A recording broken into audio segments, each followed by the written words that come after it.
términos teóricos, porque mucho de esto no se puede aplicar a la realidad, pero recuerden que cuando se los pregunten, no sé, en el UNACOM, les van a preguntar lo que debieran hacer, ¿ya? Y en condiciones ideales hay que tratar de hacer lo que vamos a ver acá, ¿ya?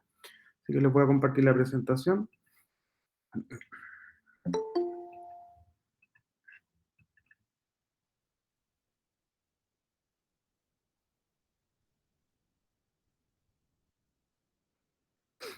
¿Pueden ver la presentación?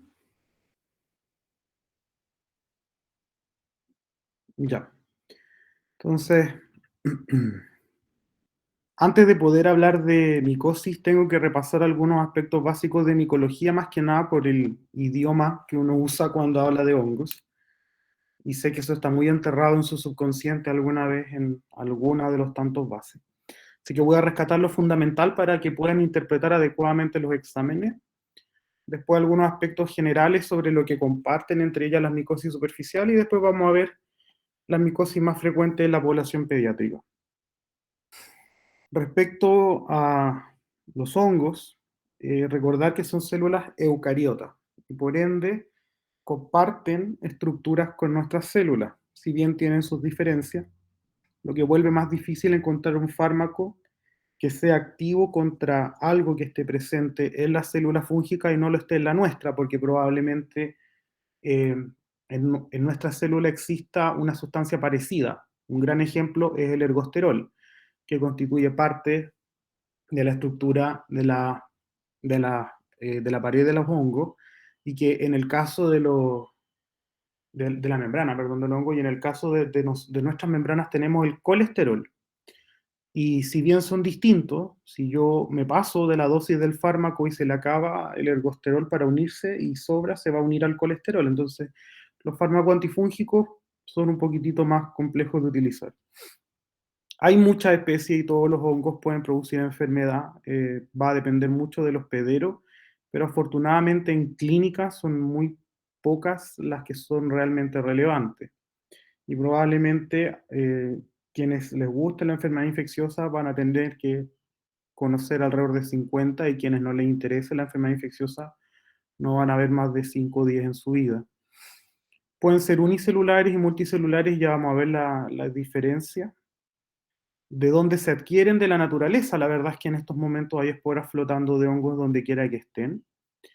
Y también de nuestros propios tejidos, porque nosotros tenemos hongos que cumplen distintas funciones o algunos simplemente que están de paso, tanto en la piel como en las distintas cavidades que no son estériles. Y los hongos pueden ser patógenos de dos formas. Oportunistas, que es lo más frecuente, de hecho el 99% de las micosis son oportunistas, y las de la piel no son excepción porque requieren de algún factor de riesgo, y aquellos que son patógenos primarios y que pueden enfermar a gente sana. Son las micosis endémicas que en Chile no existen, a pesar de que hemos visto un aumento por la migración.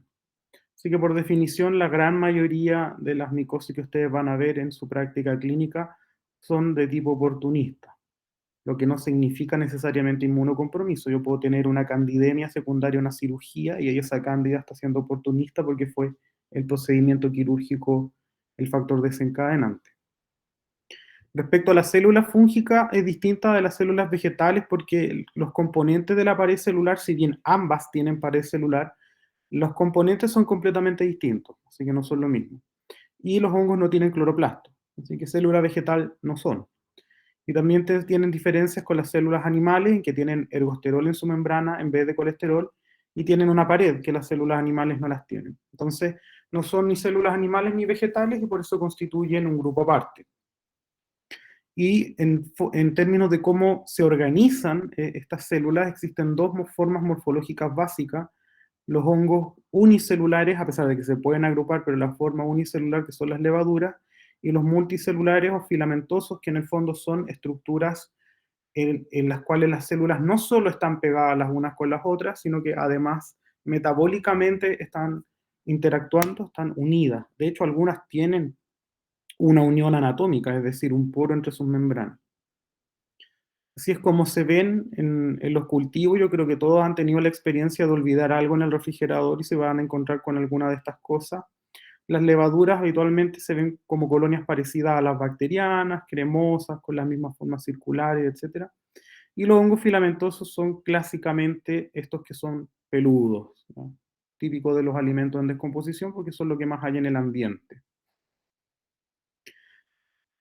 Respecto a las características que les pueden informar de estos hongos, como para orientarse las levaduras, primero que nada, para vincularlas con enfermedad, son aerobias facultativas, así que aire necesitan. No van a crecer en un ambiente anaerobio estricto. En el cultivo, en los medios sólidos, se ven como colonias lisas, las células individuales las denominamos levaduras, pero estas levaduras pueden producir distintas estructuras, que van desde cadenas cortas como las pseudohifas hasta cadenas verdaderas como de hongos filamentosos. Los hongos filamentosos, por su parte, son aerobios estrictos todos, son vellosos en los cultivos sólidos, generan estructuras multicelulares tubulares, que son las que se van a ver en las muestras biológicas denominadas hifas, que son estas células conectadas entre sí, y las hifas a su vez se agrupan formando micelio. De hecho, los hongos que son macroscópicamente visibles, lo que ustedes están viendo ahí es un micelio. Por ejemplo, los que crecen eh, en la Tierra. Aquí pueden ver, para tener un poquitito en la retina esto es una hifa, un montón de células unidas entre sí y que están además vinculadas metabólicamente y que además va a tener ramificaciones y ya vamos a ver que estas ramificaciones orientan a la especie y es por eso que uno de los exámenes más importantes es que ustedes pidan un micológico directo. De la misma forma que toda muestra para bacterias se le pide una tinción de Gram, a una muestra para hongos se le pide un micológico directo. La pseudohifa, la verdad es que es una levadura que va llamando y va generando células pegadas las unas con las otras, pero no hay mucha eh, uniformidad ni estructural ni metabólica.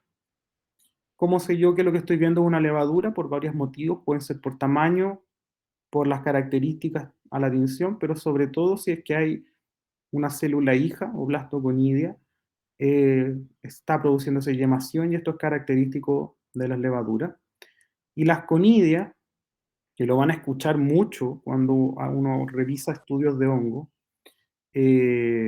o cuando uno habla de hongos, no es nada más que decir espora de otra forma. La diferencia es que la espora es sexuada, mientras que la conidia es asexuada y es como se reproducen en los tejidos biológicos. Estamos hablando en hongos, por supuesto. Y algunos pueden tener cápsulas. Los hongos tienen dos ciclos de reproducción, uno sexual que se da en el ambiente y eso es importante que lo sepan porque significa que un mismo hongo puede tener dos nombres distintos, uno en su fase de reproducción sexual y uno en su fase de reproducción asexual. Se está tratando de homogeneizar esto para que tengan un solo nombre, pero un poco complejo. Mientras que en las muestras biológicas, y aquí afortunadamente la vida nos quiso un poco, la reproducción es solo asexual, así que solo va a tener una forma. Entonces, en enfermedad, solo nos interesa esta forma de reproducción, la asexual, en la que se generan esporas asexuales que denominamos conidia, de distintos tamaños, microconidias, macroconidias, ya lo vamos a ver. Y en el grupo especial de los mucorales que están de moda, que producen la mucormicosis o el hongo negro, que ahora está de moda con el COVID, pero que siempre ha existido, genera una estructura particular denominada esporangiospora, que cuando uno la ve dice, ah, mucoral, mortalidad 50%. Entonces, ¿cómo se reproducen las levaduras? Por fisión binaria, por yemación o por la formación de pseudohifa. Esto es lo que ustedes van a ver en las muestras biológicas. Lo que uno ve habitualmente es si es una biopsia, uno va a ver una levadura y que va introduciendo una pseudohifa en el tejido. Mientras que si es de un cultivo, lo más probable es que hayan en yemación, o de algún líquido biológico, también lo más probable es que estén en yemación. Mientras que los hongos filamentosos son un poco más complejos, estas son las distintas estructuras que uno puede ver, pero que se las van a informar. A los hongos filamentosos pueden generar conidias de distintas formas. Aquí ustedes pueden ver en el fondo, se ven las hifas hialinas y todas estas ramitas son estructuras de reproducción que son cadenas laterales. Y esta forma como en diente de león es característica de el aspergillus. Y aquí esto se denomina conidióforo y al final tiene microconidias que se van dispersando. Entonces, yo veo esto y ya más o menos sé a qué género apunta. Este es el esporangióforo y el esporangióforo, perdón, que es la estructura tubular, y Al final está la esporangiospora, que tiene sus conillas en su interior. Esto es propio solo de los mucorales, que no son tantos hongos.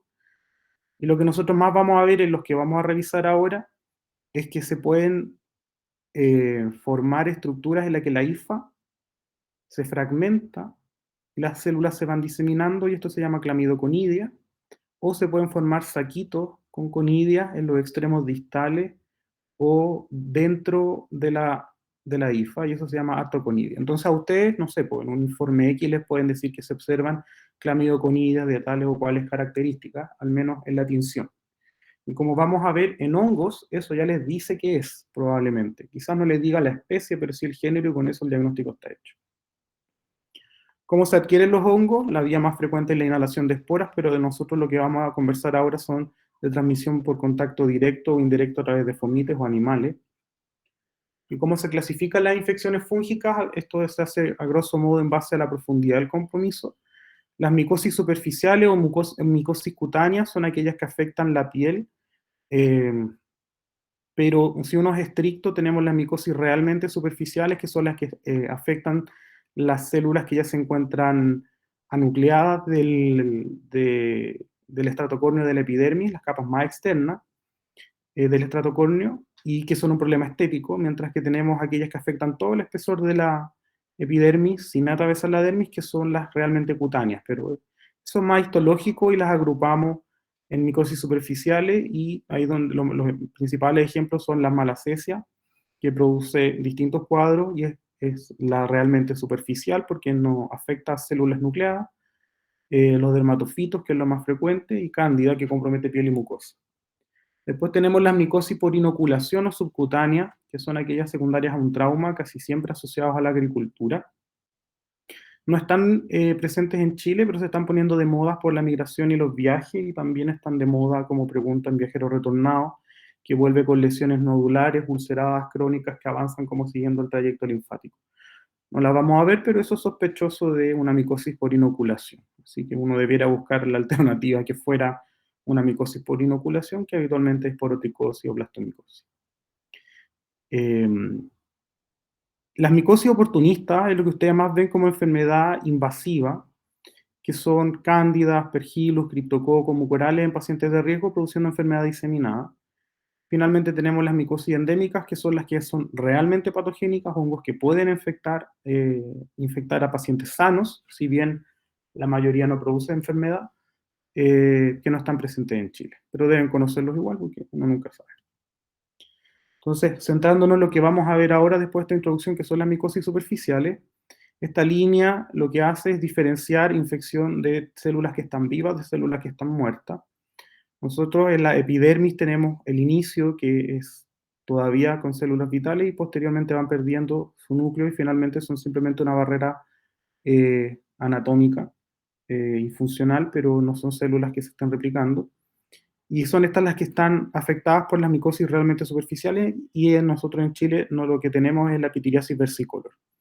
La tiña negra, que como su nombre lo dice, es una mácula negra, es típica de las zonas tropicales, igual que las piedras, y que es netamente estética. Es la gente que viaja a zonas tropicales o subtropicales y vuelve como con un lunar nuevo y dice, oh, me salió este lunar.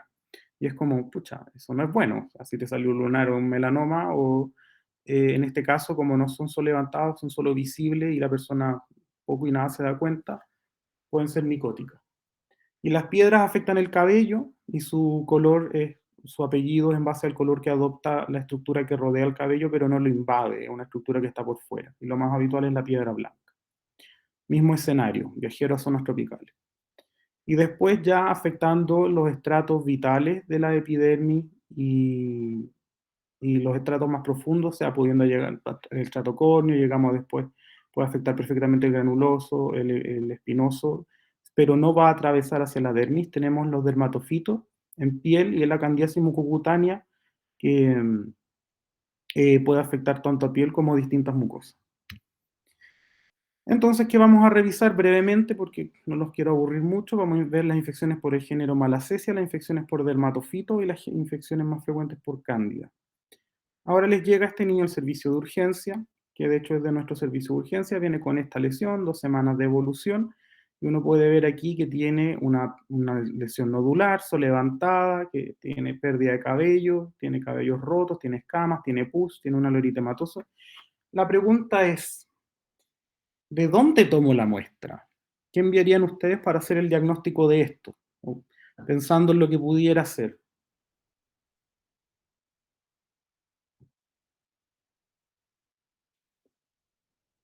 Partamos de lo más simple. ¿Qué pudiera ser esto?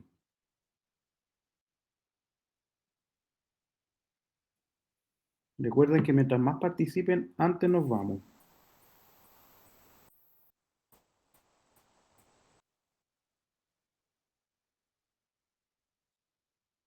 Ya, ese es el nombre propio, pero estamos bien orientados. Es una tiña inflamatoria. Y aquí le ponemos cuando son extremadamente grandes, pero sí es como habitualmente le dicen.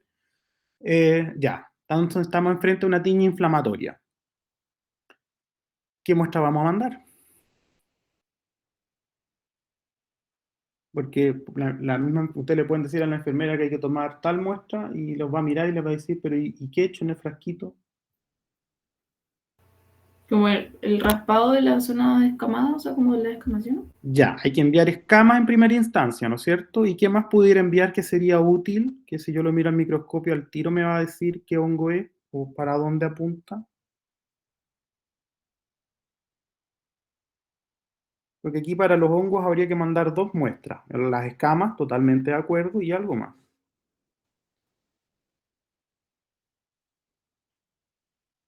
¿Dónde más está el hongo? ¿En la sangre? ¿Tomar un embutido? No. No, estos hongos por definición no invaden. Entonces, pero alguien dijo en el pelo y efectivamente, el hongo está en el pelo. Entonces, uno envía el raspado de las escamas, que se desprenden fácilmente, y además con una pinza retira varios cabellos, porque el patrón en el que el hongo envuelve al cabello al microscopio es propio de los distintos géneros. Entonces, es súper importante que sepan tomar la muestra, porque la mayoría se va a ver tentado a mandar el pus, y el pus la verdad es que no va a decirnos nada. Aquí uno pudiera mandar la secreción purulenta, que es propia de las tiñas inflamatorias. No significa de entrada que esté sobreinfectada. Aquí lo que hace sospechar que esté sobreinfectada es que tengo un halo eritematoso por fuera del borde de la placa. Este halo de acá no debería existir. Entonces sí, aquí hay una sobreinfección. Y yo debiera hacer un aseo y enviar una muestra de pus exprimido cultivo bacteriano para ver si rescato algo, pero aquí lo más probable es que con tratamiento empírico va a andar bien, ¿ya? Pero qué bueno que a nadie se le ocurrió pensar en mandar este pus para hongo, porque fue lo que se hizo, se mandó para hongo este pus, y que creció una levadura estrambótica que está hasta en mis plantas. De hecho, yo creo que si tomo una muestra de una de mis plantas, lo más probable es que salga. Eh, que si uno la busca en la literatura produce infecciones catastróficas en pacientes de riesgo, y lo mandaron a hospitalizar, el dermatólogo, y se tenía que hospitalizar, que la infección era grave, que aquí, que allá, y resulta que no.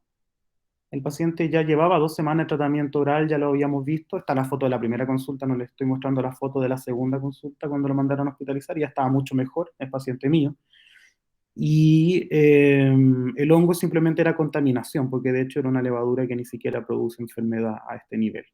Entonces, una mala muestra me va a dar un resultado que me desorienta, ¿ya? Porque al niño, al momento de la indicación de hospitalización, todo este halo ya se le había resuelto con tratamiento tan simple como flucloxa, y toda esta parte de la placa ya estaba seca y con menos descamación y eritema, ¿ya? Y hacia acá tuvo una reacción importante de hipersensibilidad que también se puede ver en los hongos y que se manejó con antihistamínicos.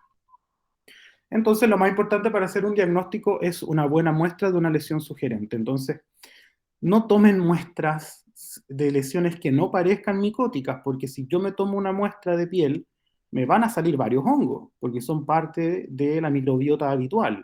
Malacesia es parte de la microbiota habitual, cándida hasta el 50% de la piel de las personas, 100% del intestino, y algunos dermatofitos están en forma transitoria. Entonces, solo cuando yo tengo una lesión sugerente voy a tomar una muestra. ¿Y de dónde? De la parte que se vea más activa. ¿Y cómo sé yo que está más activa? Está más rojo. Los dermatólogos además se apoyan con la lámpara de Wood porque existe distintas especies de hongos que tienen fluorescencias características cuando se exponen a la luz ultravioleta, que ya les voy a mencionar cuáles, pero eso no es una herramienta que ustedes vayan a tener a su disposición, a menos que alguien quiera ser dermatólogo, que siempre hay alguien. Entonces nosotros vamos a tener una lesión, vamos a tomar una buena muestra y lo vamos a mandar a un micológico directo, que va a ser lo primero que vamos a obtener como informe, con o sin tinción. Las tinciones habitualmente se usan en las uñas. Y un cultivo, porque el cultivo va a ser mi respaldo y además se le pueden hacer estudios de susceptibilidad. Porque hasta hace un tiempo atrás la resistencia en hongos de piel no era un problema, ahora sí lo es. Nosotros en Chile todavía estamos en una situación bastante afortunada, pero en el extranjero hay ya muchos dermatofitos resistentes, por ejemplo, a terbinafina, que es el mejor tratamiento, eh, y hay que tener ojo en los pacientes que vuelvan de algún lugar con resistencia como Asia, porque lo que tienen que hacer es sí o sí tomar cultivo para que se pueda estudiar la susceptibilidad. Aquí la lámpara de Wood, simplemente para que lo sepan, porque es una típica pregunta que uno ve a veces en distintos tipos de pruebas que les colocan la fluorescencia del hongo, además de la lesión en piel. La pityriasis versicolor, o sea, las infecciones por malacesia, brillan de un color amarillo anaranjado. Las infecciones por microsporum brillan verde. Trichophytum no tiene fluorescencia. Y en la zona inguinal hay un diagnóstico diferencial. De hecho, esta pregunta yo la he visto en el UNACOM. Una lesión, un paciente mayor, sí, con una lesión pruriginosa, eritematosa en la zona inguinoescrotal y que a la lámpara de Wood brilla rojo. Le colocan puros hongos más una bacteria. Y la respuesta correcta es una bacteria, porque en esta ubicación la fluorescencia roja es propia del eritrasma, y el eritrasma es una infección bacteriana. Es producido por una corinebacteria. Entonces esto no es tan descabellado saber al menos estas tres fluorescencias. Entonces, la muestra es lo más importante y ideal que ustedes sepan dar las instrucciones. Ya revisamos correlacionada con la clínica. Segundo, limpieza con alcohol, porque yo no quiero que se contamine con bacterias, así que se limpia con alcohol al 70% y se espera que se seque, que es como el marcador de que el alcohol hizo su trabajo. En las lesiones descamativas, que son la gran mayoría, lo que se manda es un raspado del borde activo y las escamas se desprenden con mucha facilidad. Y uno las deposita en un recipiente de taparrosca que no se puede abrir idealmente, o en un recipiente que después se selle. En las lesiones húmedas, como puede ser el caso de Cándida, se toma un hisopado, pero es bastante inútil porque se puede contaminar fácilmente. Así que en Cándida también uno puede encontrar lesiones más secas que se pueden raspar, que son lesiones más antiguas. Y en las uñas, lo que uno tiene que decirle siempre al paciente antes de que se tome la muestra es que se la deje crecer, porque no encuentran nada mejor que para disimular la onicomicosis cortársela, lo más que puedan. Y ahí no va a haber de dónde tomar la muestra, entonces hay que dejarla crecer y cuando tenga un tamaño abordable se toma una muestra del lecho unguial. La muestra debe estar seca y libre de contaminación, porque los hongos, como crecen lento, si se contamina con bacterias, van a crecer más rápido y va a haber una inhibición del desarrollo del hongo exclusivamente por la presencia de bacterias. Y uno pudiera decir, bueno, entonces uso medios para hongos con antibióticos. Exacto, correcto, es lo que se hace. Pero además hay hongos emergentes en adultos, en onicomicosis, que también se inhiben por los antibióticos, y yo requiero sembrar también un medio sin antibióticos cuando enfrento una onicomicosis. Así que es importante que la muestra no esté contaminada. La muestra cutánea, entonces, ¿cómo se raspan? Con un bisturí número 15, sin que se llene sangrado. Las escamas debieran salir fácil, sino dudoso que sea una micosis cutánea. Cuero cabelludo, uno envía pelos, raspado de escamas, y si cree que está sobreinfectado, manda secreción purulenta, si no, no manda nada para estudio bacteriano. Y en las uñas, lo que uno hace es recortar la uña lo más que se pueda al momento de la toma de la muestra, y de la uña que uno recorta se raspa el lecho unguial. Y esto se hace con una cureta de Brock. Lo ideal sería enviar las muestras en un recipiente de vidrio, porque las escamas no se pegan al vidrio. Esto es imposible, yo se los menciono simplemente porque sería lo ideal. Habitualmente se envían en recipientes plásticos que son de tapa rosca y que facilitan el que la muestra no se vaya a derramar o no le vaya a pasar algo por el camino, pero las escamas sí se adhieren a los materiales plásticos, cuesta más sacarlas. Entonces el mensaje sería: manden harto, cosa que al tecnólogo no le cueste sacarla y no tenga que manipularla mucho y el riesgo de contaminación sea mínimo. ¿Qué vamos a hacer con esta muestra? Un directo, y el directo es simplemente ponerle algo para que haga contraste. No estoy haciendo ningún tipo de distinción, simplemente tratar de ver lo que hay. Y lo más utilizado es el hidróxido de potasio en distintas concentraciones. Yo habitualmente voy a poner 20% cuando veamos el diagnóstico de los distintos hongos, pero puede ser del 10 al 40 dependiendo del hongo. Y lo segundo más utilizado, el blanco de calcuflor, que es una tinción fluorescente, que nosotros la tenemos disponible en el hospital, es súper útil porque tiñe la quitina, o sea, en realidad se fija la quitina de los hongos, pero nos permite ver las estructuras, pero no nos permite hacer diferencial y no puede por ningún motivo la muestra estar contaminada con fibras vegetales que también tienen quitina. Yo puedo hacer tinciones, que son muy útiles en las uñas, que pueden tener distintos tipos de hongo y otras cosas. Y ahí se usa mucho el PAS. Y en las biopsias yo puedo usar el Gomori, que es muy bonito como se ve todo azul en el fondo y los hongos se ven negros. También se puede usar la tinción de Gram, que tiña las levaduras, etc. Y el cultivo habitualmente nosotros lo usamos en agar saburó, que vendría a ser el agar sangre de los hongos, es como el estándar. Una placa con antibióticos y otra que habitualmente es cloranfenicol y cicloheximida, y otra placa sin antibióticos para permitir el crecimiento de hongos menos habituales, pero que se están viendo mucho en las uñas de los adultos, y por eso se los menciono, porque lamentablemente la mayoría de ustedes va a ser médico de adultos. Se incuban en promedio por 30 días, esto es variable, algunos llegan hasta los 42, pero la verdad es que si se usan medios adecuados, temperaturas adecuadas y las muestras adecuadas, a las 2 semanas ya crecieron. Aquí tienen algunos ejemplos de lo que podemos ver. Aquí puede ver el contraste con hidróxido de potasio, y uno al tiro ve que hay levadura, hay pseudohifas y hay hifas verdaderas en el fondo, así que lo más probable es que esto sea una cándida. Aquí lo que uno puede ver, este es el blanco calcuflor, es muy bonito de ver, se ven las hifas acá en el fondo, se ven macroconidias y se ven microconidias, así que lo más probable es que esto sea Trichophytum. No puedo saber qué especie, pero por lo menos ya sepa dónde va la cosa. Y acá esto es una muestra, una biopsia específicamente de esófago, y aquí lo que uno puede ver son, en la parte más superficial que está para acá, las levaduras y cómo se van introduciendo pseudohifas en los tejidos. Entonces esto es una candidiasis esofágica en un paso. ¿Cómo le ponemos nombre? Aquí sí que no los voy a aburrir. Hoy en día solo hay dos formas de ponerle nombre especie a los hongos: por Malditov, que es en el fondo por protómica, o por biología molecular, porque la clasificación de los hongos, lo que antes era una especie, ahora son especies con subespecies, y dentro de las subespecies pueden haber clados, y entonces o especies crípticas, perdón, no clados, especies crípticas, y cada vez más complejo.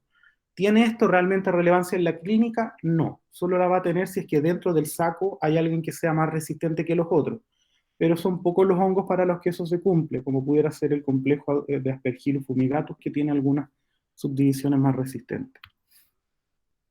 ¿Y los fármacos que vamos a usar? ¿Cuáles son los fármacos que ustedes tienen que barajarse y que tienen que manejar para tratar estos cuadros? Son bastante pocos, no son los que generalmente usan, lamentablemente.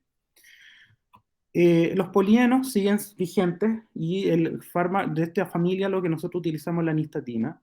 La nistatina es exclusivamente para el tratamiento de las candidiasis albicans, y casi todas las candidiasis mucocutáneas son de tipo albicans. O sea, si es refractaria a nistatina, uno debiera cultivar para ver si es que es una candida no albicans, o si el tratamiento está mal hecho. Después están los derivados de otros hongos, que en este caso es la grisofulvina, que es antigua, barata y buena, y de hecho es dentro de las mejores cosas que se pueden usar para cuero cabelludo. Inhibe la mitosis, pero exclusivamente de los dermatofitos. No afecta ni a cándida ni a malacesia. Después tenemos las alilaminas, donde el caballito de batalla es la terbinafina, y es quizás el fármaco más seguro y útil que ustedes puedan usar, porque en el fondo el que tiene mejor tasa de resultado, tanto para cuero cabelludo como para piel y para uñas. Cuando uno no sabe qué hongo es y quiere irse a la segura, la respuesta es terbinafina. Y después tenemos los azoles, que son los más abusados porque el fluconazol es súper cómodo. La mayoría de las micosis, la indicación es una dosis semanal, pero la respuesta es súper mala comparado con las otras opciones. Los azoles que ustedes tienen que manejar son los que salen aquí: el clotrimazol para el tratamiento tópico, sobre todo de las candidiasis; el ketoconazol, que es el fármaco de elección contra la malacesia; y el itraconazol, que es droga de segunda línea en dermatofitos, y droga de segunda línea o de primera línea, dependiendo de la extensión, en malacesia. ¿Ya? Entonces, esto es como El fluconazol hay veces que está obligado a usarlo, pero estas son las drogas que uno debiera considerar en primera línea. Ya vamos a ver con qué tratamos cada una de las patologías. ¿Qué tenemos acá?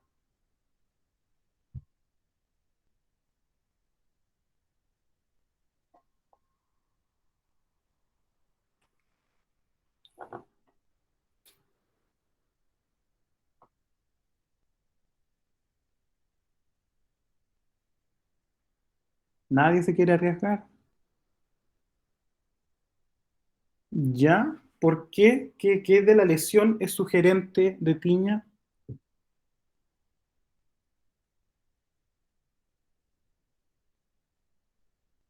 Ujú. ¿Algo más?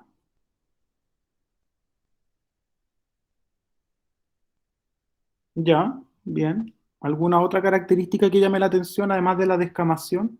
Tú mencionaste el centro versus el borde.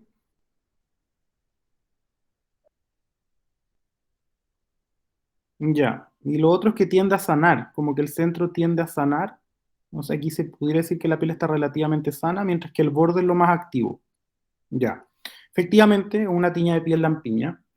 Y las características son estas, porque los padres raramente consultan en el momento inicial. Esto parte como una pápula, como lo que se ve acá por fuera, y en el curso de 7 a 10 días se produce la lesión característica. Lleva una lesión, como dijeron, en placa, descamativa, con un borde eritematoso levantado, y que además, dependiendo de la extensión, porque cuando es pequeña inicialmente es completamente roja, a medida que va creciendo, como el borde concentra los hongos más activos, las zonas del centro tiene una tendencia a la curación central, eh, pero que no deja la piel completamente sana, porque aquí igual hay hongo. Entonces, y lo otro relevante que aquí se ve bien es que también yo tengo habitualmente presencia de hongos por fuera de la lesión, en menor cantidad. Entonces, para el tratamiento tópico, que puede ser en una lesión única perfectamente, si es que no es muy extensa, uno debe indicar que esto sea al menos 1,5 centímetros por fuera del borde de la lesión, además de toda la lesión, porque si no pueden quedar estructuras fúngicas vitales en la zona de la piel aparentemente sana. Entonces vamos a hablar de los dermatofitos. Los dermatofitos afectan a tejidos queratinizados porque la utilizan para su metabolismo. Es lo que nosotros denominamos tiñas o tinea. Y a grosso modo uno puede hablar de aquellas que son del cuero cabelludo, aquellas que son de la piel, si bien no son exactamente iguales la de la piel lampiña, la inguinal y la de los pies, pero siguen siendo todas de la piel, y en niños hay menos diferencias que en el adulto, y la de las uñas que son un cuento aparte.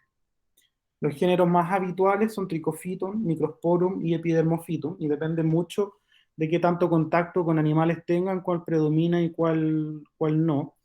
Y también existe un cuarto género muy frecuente, que en Chile probablemente sea muy frecuente, que se denomina Nanicia, y que es un género que hace un par de años se desprendió de Microsporum. Por eso el libro antiguo van a ver que el Microsporum tenía muchas especies y mágicamente en los libros más nuevos tiene menos, y es porque genéticamente tenía otro grupo metido adentro.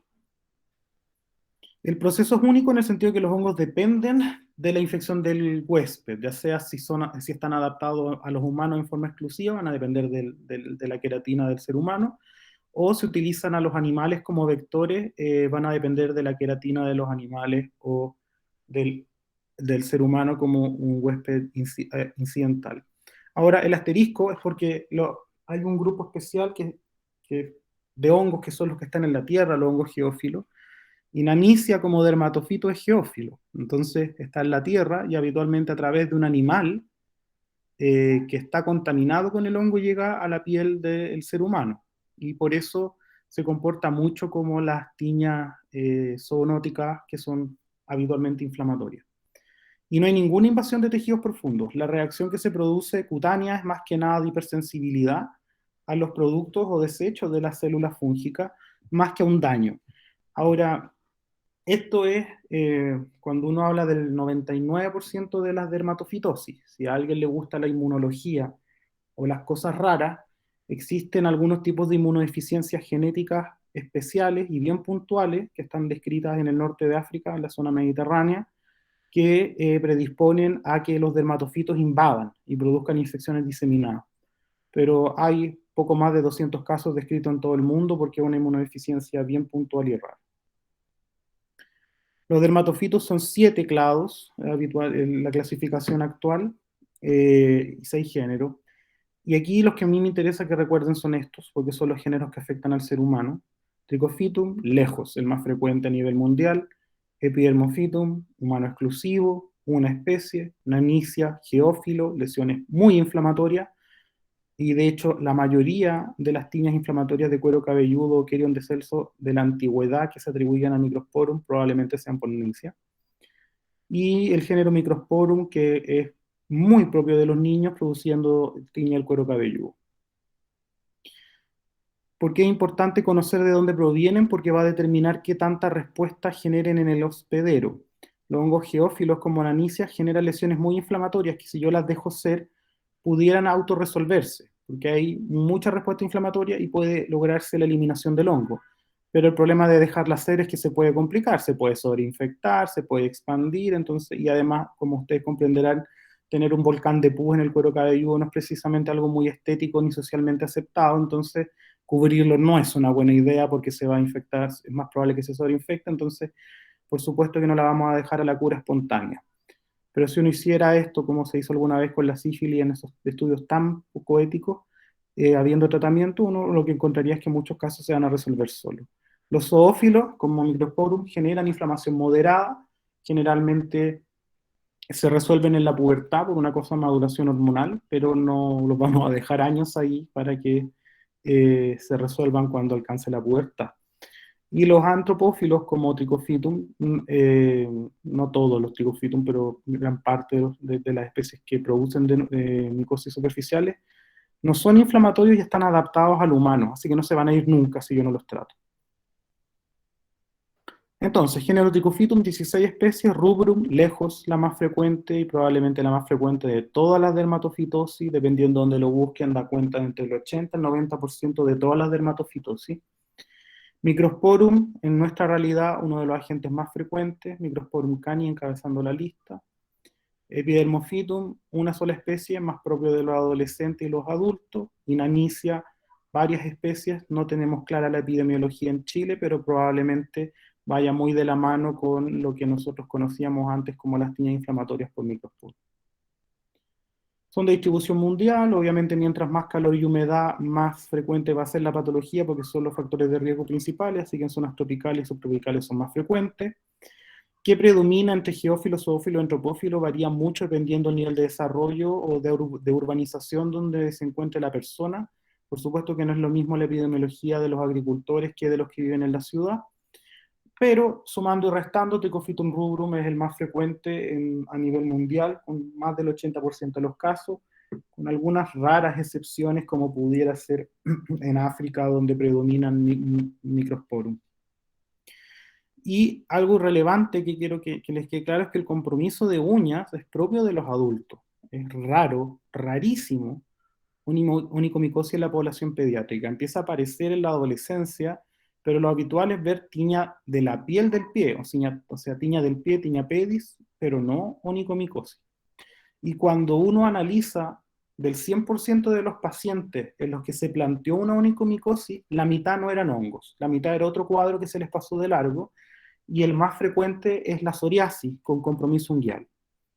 Mientras que el compromiso cuero cabelludo es muy propio de los niños, es lo más frecuente en los niños, si bien también puede afectar a los adultos dependiendo del hongo.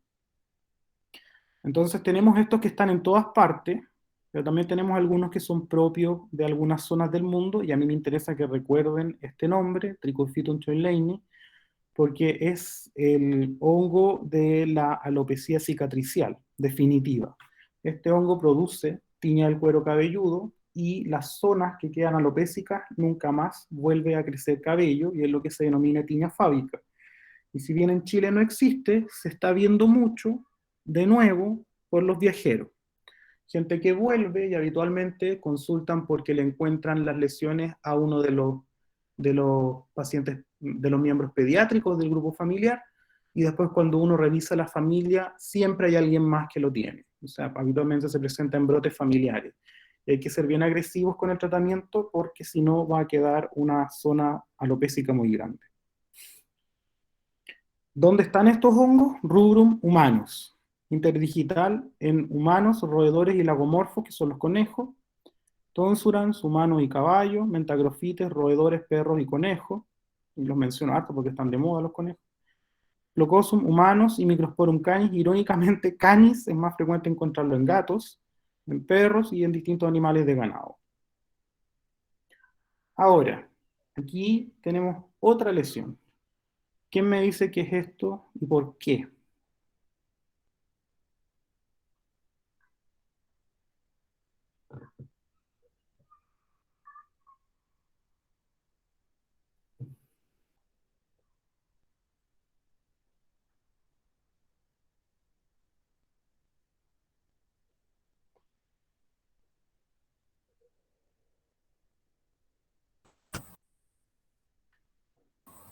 Una tiña capitis. ¿Ya? ¿De qué tipo?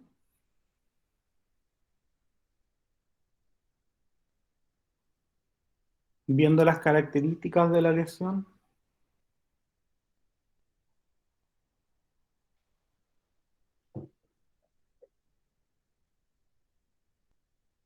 Exacto, porque esa es la división más importante.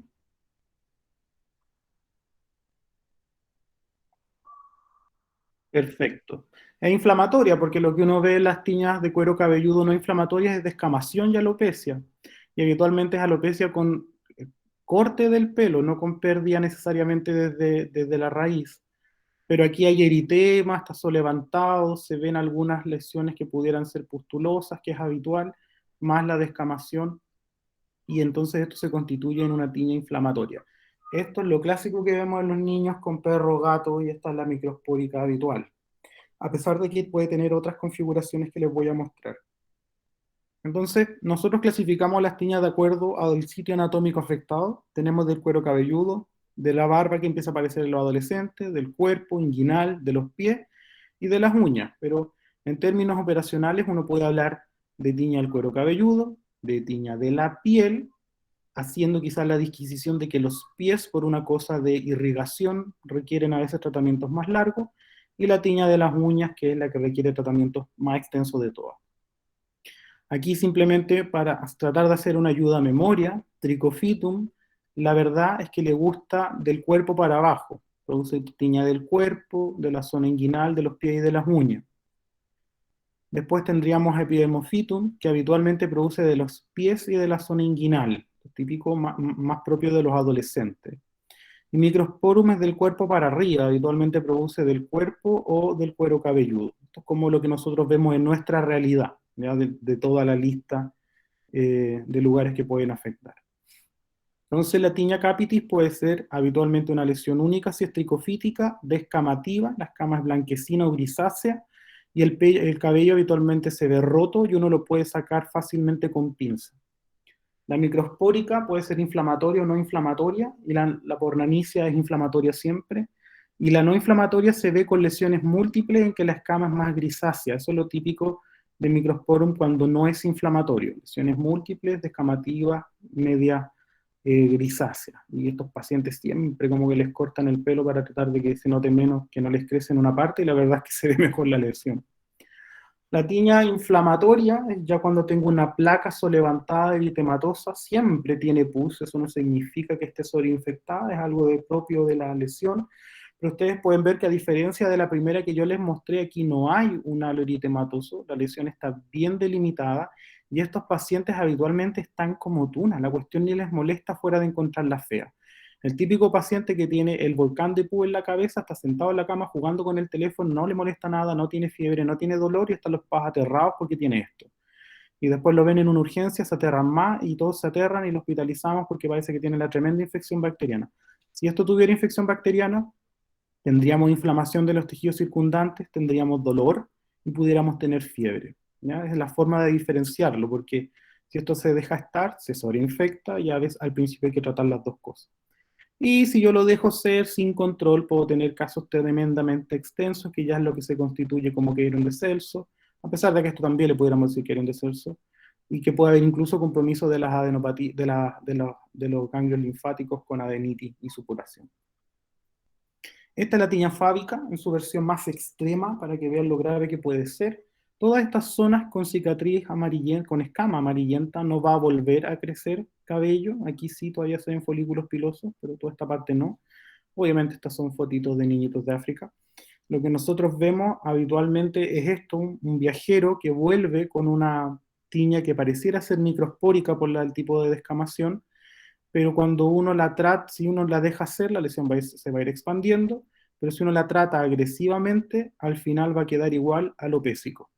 Entonces el mensaje es, si ustedes ven a alguien que haya viajado recientemente con una tiña de cuero cabelludo, tómele las muestras y trátelo inmediatamente. Lo peor que pudiera pasar es que llegara sin hongo y haya sido otra cosa, versus que esperen a confirmar el hongo y terminen con una tremenda zona alopésica. Y siempre revisar a toda la familia, es una recomendación en realidad para todas las dermatofitosis, porque en este caso casi siempre hay alguien más en la familia comprometido, pero también en las tiñas del cuerpo. Por ejemplo, no coloqué la foto, debería haberlo hecho, nosotros tuvimos hace poco una niña que tenía comprometido los dos muslos, la cara interna, y al lado izquierdo casi todo el muslo, o sea, era una tremenda tiña. Y anduvo súper bien con tratamiento, y después yo preguntándole a la mamá si alguien más tenía en la casa, todas las hermanas tenían. Y a mí me dijo, no, la hermanita tiene. Y yo le dije, ya, cuando venga control, tráigame a la hermanita para dejarle tratamiento también. Y la veo así como por amor al arte para que no quede dando vuelta. Y a mi poli llegaron 5 cabras, porque estaba la paciente y sus 4 hermanas, y todas tenían en alguna parte. Entonces, siempre revisar sobre todo a los hermanos, porque como el contacto es más estrecho, van a tener lesiones y hay que eliminar ese reservorio de la casa. Así que hice ahí mi hora de caridad del día. La tiña del cuerpo es la lesión característica que hemos visto, no siempre se ve tan completa y redondeada, con el halo eritematoso bien definida, la zona que tiende a sanar. A veces se ve menos definida, sobre todo cuando ha sido intervenida, porque está muy de moda esa mnemotecnia de si no anda con corticoides, andará con antifúngicos. Ojalá le dijeran al revés, si no anda con antifúngicos, andaría con corticoides, porque la verdad es que los corticoides tópicos alteran mucho las características clínicas del cuadro.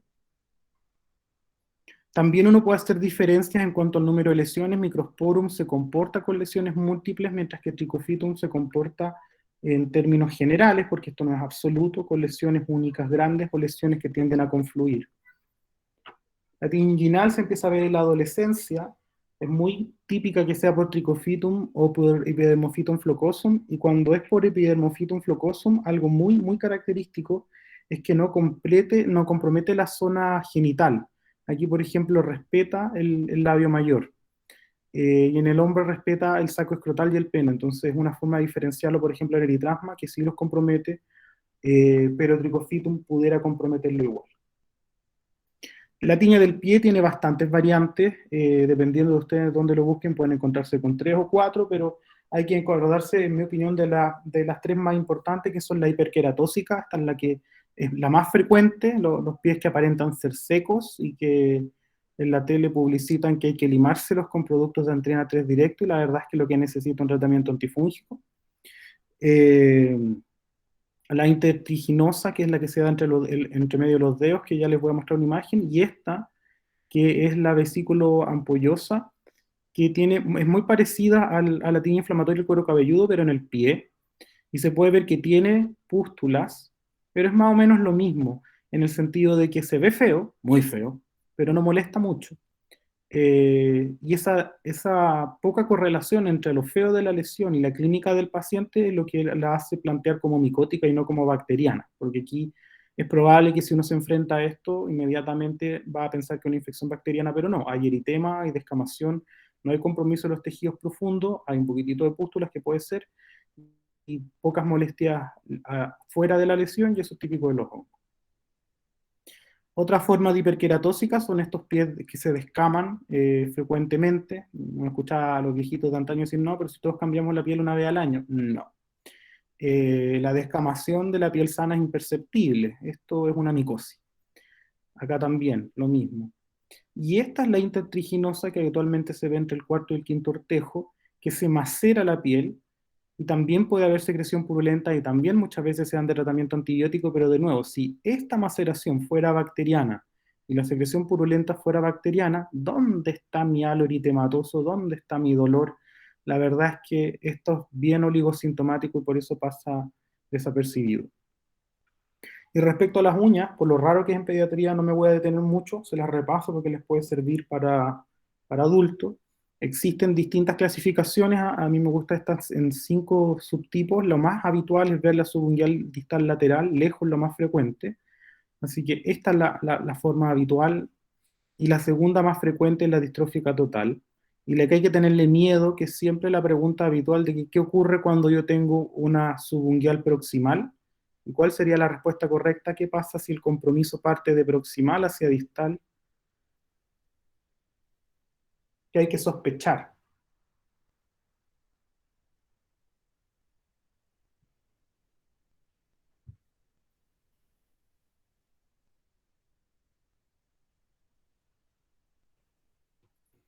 Disparen nomás y nadie los va a juzgar, porque si no me va a poner a tejer mientras los... Perfecto. Es marcador de inmunocompromiso hasta que alguien me demuestre lo contrario. Habitualmente se ven pacientes diabéticos, y de nuevo, los diabéticos son pacientes inmunocomprometidos. Pero también puede ser paciente VIH, por fármaco, etc. Así que es marcador de inmunocompromiso. ¿Qué tenemos acá? ¿Qué creen que pasó acá? ¿Qué es esto? ¿Es hongo, no es hongo?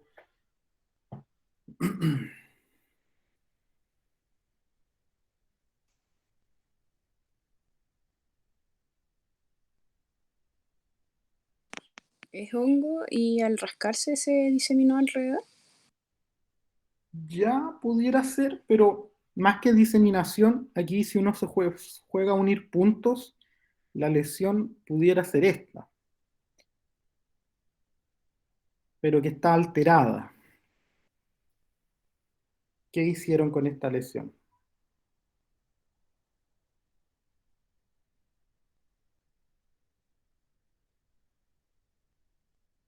Perfecto. Alguien tuvo la idea, dijo, está rojo, le pica, corticoide. Y lo que hacen es apagar la reacción de hipersensibilidad, pero el hongo sigue feliz de la vida progresando. Y eso es característico. Si fuera una lesión que el tratamiento fuera los corticoides, la respuesta al eritema es relativamente rápida y uniforme. Aquí la lesión va a seguir progresando por fuera de la zona donde se esté colocando la crema, y es por eso que ante una lesión sugerente de micosis es mejor tomar la muestra primero y después intentar cualquier tratamiento si es que quieren intentar algo empírico, porque cuando ya se usan corticoides hay menos descamación, y al haber menos descamación no tengo de dónde tomar la muestra, entonces voy a tener que dejar al paciente sin tratamiento 7 a 10 días y recién ahí voy a tener de dónde tomar la muestra. Entonces el mensaje es, antes de matricularse con un tratamiento, trate de tomar la muestra, y yo conozco nuestra realidad local. Tomar un buen micológico y hacer un estudio de hongo en piel no es fácil, no está disponible, el acceso no es expedito. Entonces, si van a intentar un tratamiento empírico, partan por el tratamiento de los hongos, porque el tratamiento de los hongos no les va a modificar el diagnóstico diferencial, no les va a alterar la evolución de los otros cuadros. El corticoide sí les puede esconder el cuadro. Y las farmacéuticas además se aprovechan de la ingenuidad de los colegas, y hay preparados de corticoides con antifúngicos. Las dos cosas, en una misma crema. Eso no tiene ningún sentido lógico, porque ni siquiera voy a saber qué tiene el paciente. No le voy a poder asegurar tampoco que no vuelva una vez que le suspenda el producto, porque no sé si lo que le hizo efecto fue el corticoide o el antifúngico. Entonces, para esto hay que hacer un buen diagnóstico. Aquí, ¿cómo lo vamos a hacer? La muestra clínica es el raspado de piel, de cabello, el envío de muestras de cabello, o el raspado lechunguial, como nosotros ya lo conversamos. Se hace un micológico directo que se debiera informar en las primeras 24 horas, que puede ser con hidróxido de potasio, con blanco calcuflor. Antes se hacía con tinta Parker, y tinta Parker porque era el lápiz de marca Parker, hasta que cambiaron la formulación y ya no nos permite hacer un buen contraste. Y el cultivo nosotros lo hacemos en agar saburó, a pesar de que existen agares especiales para dermatofitos. que nos permiten un mejor desarrollo y además una observación o una marcación visual de la colonia, que son estos que están acá, que las colonias de dermatofitos se ven rojizas. No es necesario hacer esa inversión, basta un buen agarsaduro con antibióticos y otros sin antibióticos y vamos a andar bien. Lo importante es que la muestra sea tomada en forma adecuada y que la temperatura a la que se incube sea temperatura ambiente. Porque habitualmente las muestras hospitalarias se cultivan a temperatura biológica, 35-37 grados. Y con eso lo que se debe favorecer el crecimiento de las levaduras que pudieran estar contaminando. Los dermatofitos crecen a temperatura ambiente, 22 a 28 grados, y esas temperaturas se tienen que incubar. La tinción ya nos va a orientar, y por eso yo les decía esto de las estructuras. Si yo tengo hifas hialina, tengo muchas microconidias y una que otra macroconidia, es tricofito. ¿Puedo saber hoy en día la especie? No, pero ya sé que es tricofito. Si yo tengo estas macroconidias que son gorditas, con dos superficies que son convexas, con microconidias apoyadas que les dan rugosidad, hifas hialinas y las microconidias, uno tiene microsporum. Esta diferencia es importante porque uno de los agentes que está emergiendo en las uñas de los pacientes inmunodeprimidos y de los diabéticos es Fusarium. El Fusarium tiene una superficie plana y la otra convexa, ¿no? Y tampoco tiene las microconidias ni la rugosidad, entonces, pero para un ojo poco atento puede pasar desapercibido. Y el Epidermophyton flocosum solo tiene hifas y macroconidias. Este sillo, con ver esta estructura en una lesión sugerente, es el nombre y la especie porque no hay otra. Si mando cabello, el patrón de cómo están agrupadas las conidias, que en este caso por la ubicación habitualmente son artroconidias y pueden estar por fuera del cabello, que esto es el patrón ectótrico y es de microsporum, pueden estar por dentro del cabello, que es el patrón endótrico o de tricofitum, y el patrón fábico es característico porque hay hifas en la base y hay artroconidias que no están compactadas acá, que están bien pegaditas las unas con las otras, sino que están más diseminadas. Entonces yo veo esto en el microscopio porque me enviaron una muestra de cabello y inmediatamente me asusto, tiña fábica, tratamiento agresivo. Bueno, el cuánto se demoran en crecer, la verdad es que en promedio 2 semanas en un laboratorio que sepa hacerlo, y ese es el problema. En Temuco no, hay solo 1 o 2 laboratorios confiables, no tengo ningún conflicto de interés con ninguno, le puedo decir los nombres, porque yo creo que todos ya saben que yo odio la privatemia. Es Ciresa la mejor opción, porque el ojo que ve las manos y los ojos que trabajan estas muestras están bien capacitadas. Y la segunda opción, aunque bastante por debajo en términos de calidad y costo, porque su examen está muy sobrevaluado, es la clínica alemana. Uno debe sembrarlas en placa porque estos hongos no son un riesgo para el tecnólogo, porque si fuera un hongo riesgoso como las micosis endémicas, no se pueden sembrar en placa, porque si abre la placa va a inhalar la espora y se va a enfermar. Se siembran en tubo y se trabajan con la abertura hacia el lado. Y las características de la parte de arriba y de la parte de abajo, o sea, del anverso y del reverso, ya son sugerentes del hongo. Trichophytum habitualmente por arriba es algodonoso blanquecino y no tiene ninguna característica especial, pero por abajo el pigmento es rojizo intenso. Microsporum por debajo, por eso es importante hacer el análisis por los dos lados. Por arriba también es algodonoso y velludo, pero por abajo es anaranjado, amarillento anaranjado dependiendo de la especie. Y Epidermophyton flocosum es cerebroideo al inicio, que es lo que se ve acá, y si yo lo dejo mucho tiempo, después aparecen las raíces de un árbol. Con harta imaginación, por supuesto. Ahora, tienen una lesión sugerente, le tomaron un cultivo y un micológico. Esto es un informe de nosotros para que ustedes vean que nos falta detalle. Nos dicen de dónde era, cuero cabelludo y costras. Directo al fresco se observan elementos de hongos, pero no nos dicen qué elementos ven, entonces no lo podemos correlacionar. Pero en el cultivo nos sale un hongo que es patógeno humano, era un adolescente, era una lesión sugerente, entonces hay que tratarlo. ¿Con qué vamos a tratar esto?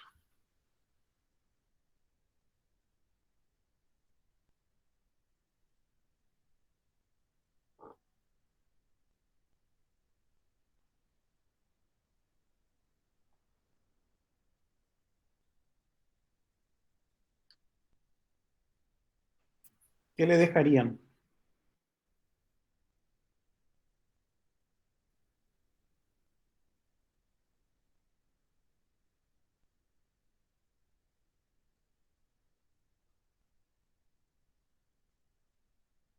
No le dejarían nada.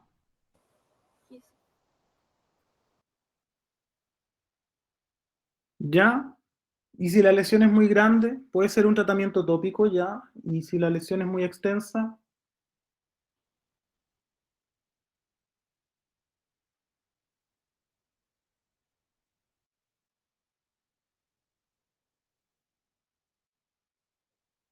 ya. Bueno, está bien. Nuestras principales opciones, primero que nada, es tratar de modificar los factores de riesgo desencadenantes. Hay que revisar la higiene, sobre todo si hay zonas que son muy húmedas o poco aseadas del cuerpo, o en el caso del paño, en el cambio no es regular, o en la zona a veces de los pliegues del cuello, etcétera. Si hay algo que yo pueda corregir, lo corrijo. Por supuesto que no puedo cambiar el clima, si son de zonas cálidas, pero bueno. Y nuestro tratamiento en pediatría de primera línea son la terbinafina y la grisofulvina. La terbinafina no la dejamos por kilo. En cuero cabelludo es tratamiento sistémico, ¿ya? Lo vamos a separar en cuero cabelludo, en piel lampiña y en uñas para que sea más simple. En cuero cabelludo utilizamos terbinafina según el rango de peso. Menor de 10 kilos es poco probable que vaya a tener una tiña el cuero cabelludo, pero si se pudiera ver en ese escenario, el tratamiento tópico pudiera ser intentado, pero lo habitual que uno ve son preescolares y lo hacemos por rango de peso. De día a 20 kilos es un cuarto de comprimido, de 20 a 40 medio y más de 40 un comprimido, por 2 a 4 semanas. Y gresufulvina, ambos los tenemos disponibles. Va a depender si la presentación que tienen es micronizada o ultramicronizada, tienen que preguntarlo, porque no siempre está llegando la misma. Y las dosis difieren un poquitito, se puede dar una o dividida en dos tomas. Aquí el tratamiento se alarga un poquitito, de 6 a 8 semanas, pero el mejor marcador en ambos escenarios es el crecimiento del cabello. De hecho, nosotros al paciente que les mostré al principio del Querion de Celso, de la tiña inflamatoria, lo tuvimos en tratamiento hasta que creció el cabello nuevamente, que hasta hace poquito en realidad, porque alcanzó a estar casi 6 semanas en tratamiento con terbinafina, anduvo súper bien. Y para la celulitis que hizo 7 días de flucloxa fueron suficientes. Para la tiña de la piel, en realidad no debería decir piel lampiña, mejor decir piel porque es piel no cuero cabelludo.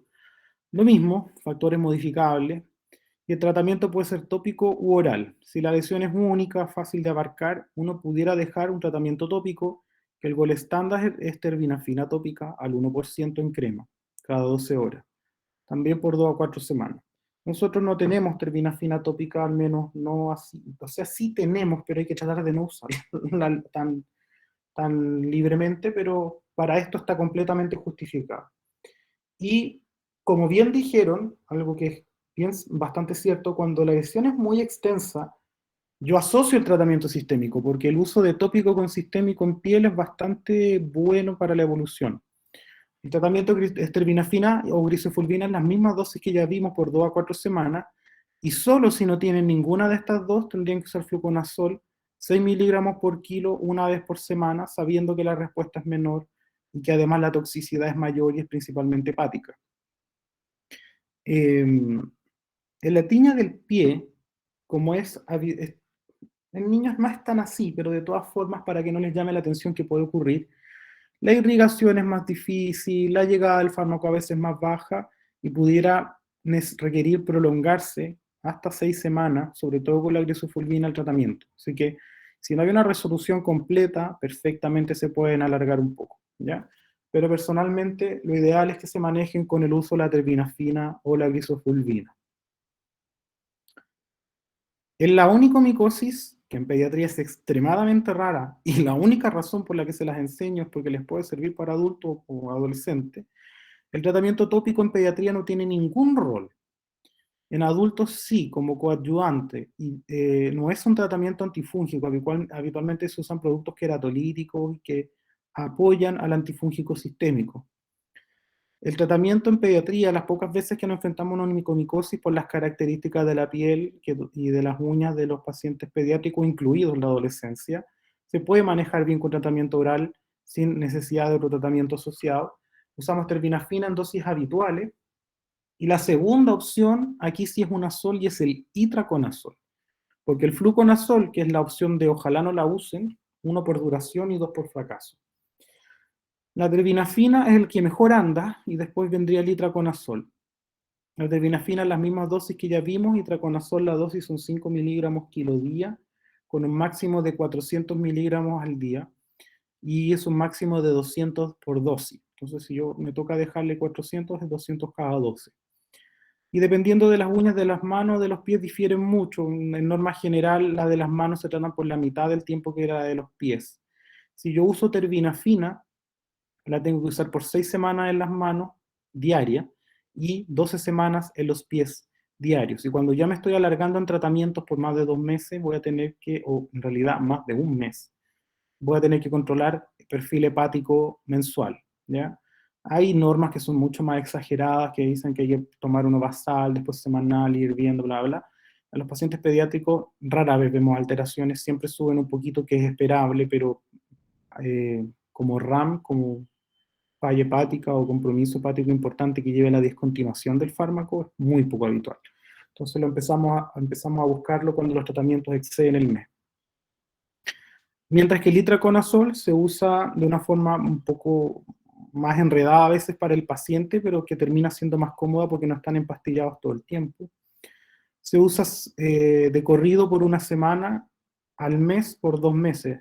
En la de las manos, entonces serían 7 días, descanso 21, y en la de los pies, y después repito 7 días y descanso 21 y revalúo. Siempre hay que reevaluar, no todos los pacientes son iguales y puede que alguno no responda por completo y haya que repetir 1 semana más, etc. Y lo mismo para los pies, pero me alargo 1 mes más, serían 7 días, descanso 21, 7, 21, 7, 21, y en esos, al terminar esos 21 del último mes, uno reevalúa. Y lo importante de las onicomicosis es que incluso con un tratamiento bien hecho, hasta un 20% puede no andar. Y si tuvieran que usar fluconazol, que siguen siendo 6 miligramos kilo día, pero aquí con un máximo de 450 miligramos una vez a la semana, aquí el fracaso es de un 40 a un 60%. O sea, están dándole agüita a las carmelitas literalmente. Y el tratamiento además es por 3 a 4 meses para las manos y por 4 a 7 meses para los pies. Así que fluconazol, la peor opción.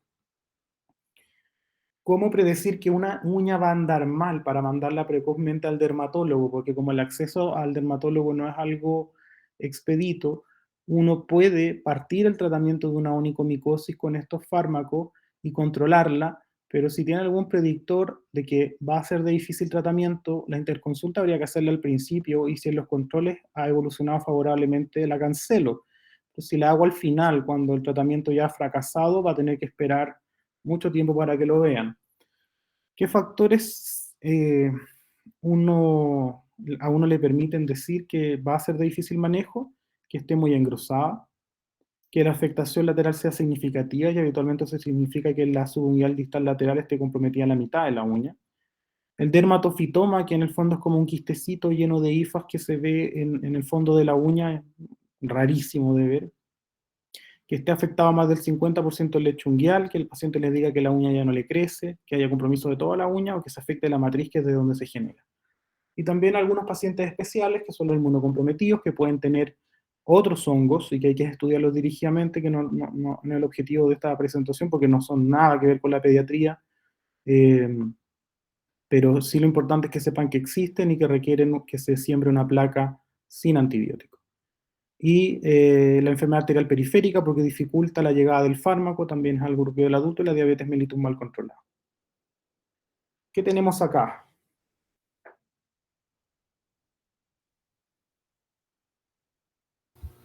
Micosis del pañal. Ya, ¿y quién produce esto?